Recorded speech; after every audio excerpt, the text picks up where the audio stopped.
I call Andrew Bailey. Thank you, Mr. Speaker. It's a pleasure to be talking on this bill. And I've got to say, the previous speaker talked about apathy. I can tell you that the only apathy I had was listening to that speech. Where was the enthusiasm, the vigour? Gone. But Mr. Speaker, this is a government with certainly lots of energy, and this bill is a great bill because it deals with three very important issues. And in fact, the first part of this bill is about how we deal with housing. And of course, we've already introduced two bills into the House dealing with the Bright Line test and also the one that required foreign buyers to get a bank account and an IRD number. So this bill tonight deals with the third leg of the treble. That is about non-resident people paying their fair share of tax on the capital gains or the gains that they derive from buying and selling houses within 2 years.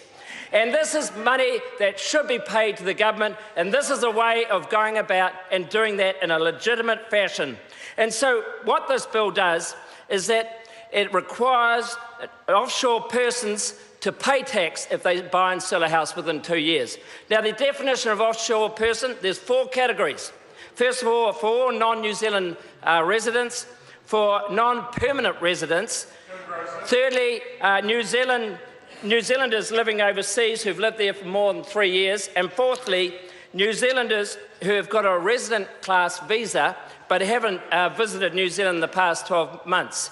And so what we're doing here is that we're still applying the same exemptions that we applied in the Bright Line test, which is these income tax is not due if you buy and sell a house for all the appropriate reasons. But what it does do is it says that if you buy and sell a house, make a capital gain, then you have to pay the lower of a 10% of the sale value or 33% of the tax on that gain. And so these provisions come in the 1st of July 2016, and they are the third leg of a treble that is seeing the house prices in Auckland starting to flatten off, if not just starting to decrease. And that's why they're so important, and that's why I'm so supportive of them. The second element of this speech is just dealing very briefly with GST. And again, I've heard other members of the opposition talk about the issue about us not listening to people.